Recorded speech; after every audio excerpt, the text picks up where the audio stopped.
Pro Economia para além do estágio 1, Thomas Sowell fala que os serviços médicos públicos nada mais são do que uma forma de controle de preço, porque existe uma oferta de demanda por serviço de saúde, mas o poder público,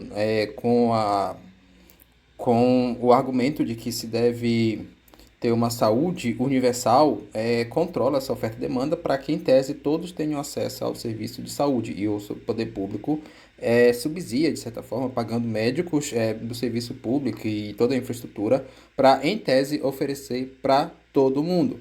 Então, o Thomas Sowell, ele mostra com base em vários argumentos e em dados como é que, de fato, esse tipo de serviço, no Brasil você tem o SUS, o Sistema Único de Saúde, que não necessariamente é totalmente público, mas você tem ali uma das maiores defesas do SUS é isso, é porque se compara com os Estados Unidos, onde a saúde não é pública, e muitas pessoas dizem que aqui é melhor do que lá.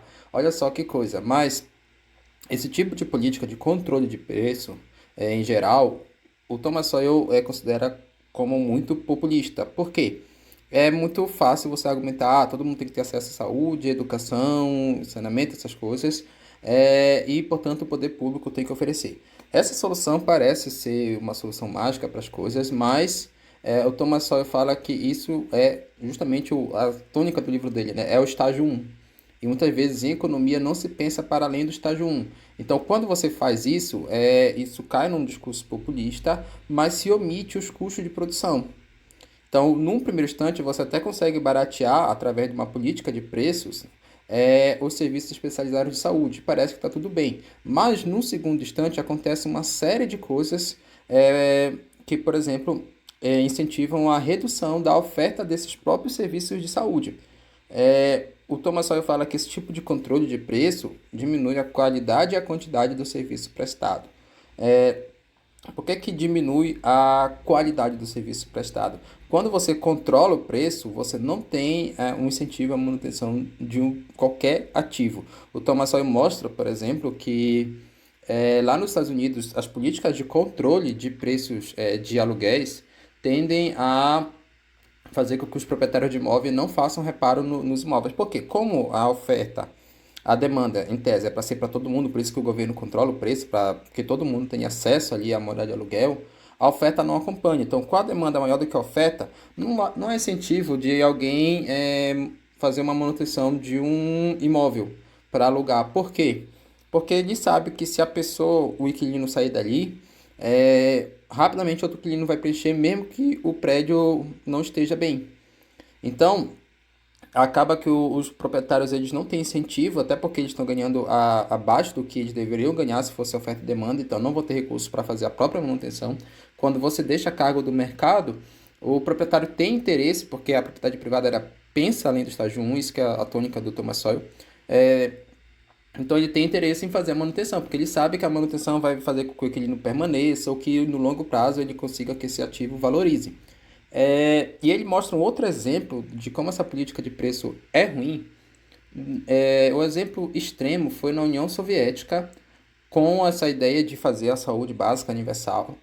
Você tinha uma política de controle de preço em praticamente todos os bens e serviços, e particularmente na área da saúde.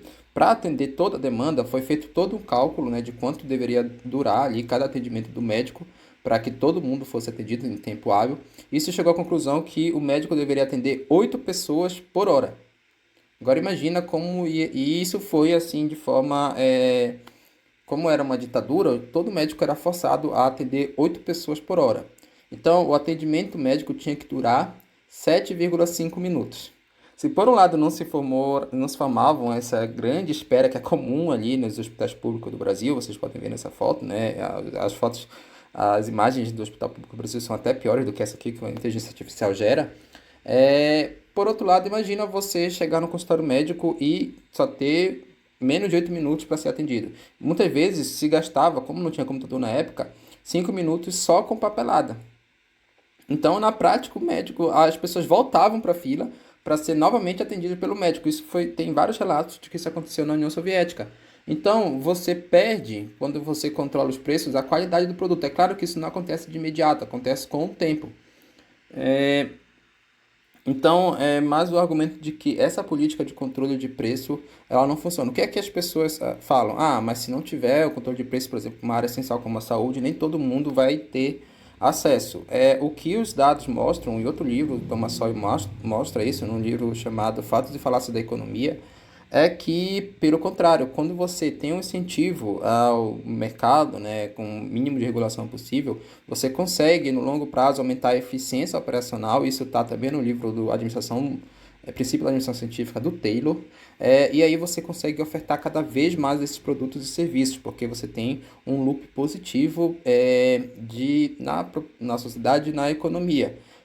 Então, o Thomas Sowell compara, por exemplo, o sistema de saúde dos Estados Unidos com a Inglaterra. São dois países desenvolvidos e ele mostra que o acesso a atendimento de alta complexidade e mesmo de baixa complexidade é muito maior nos Estados Unidos, mesmo sendo um sistema majoritariamente privado, embora você já tenha lá o Obamacare, entre outras iniciativas que o Thomas Sowell critica, inclusive, no conjunto aqui de podcast que ele participa da Hoover Institute. Ele critica bastante o Obama, as medidas gerais do Obama, e uma delas é o Obamacare.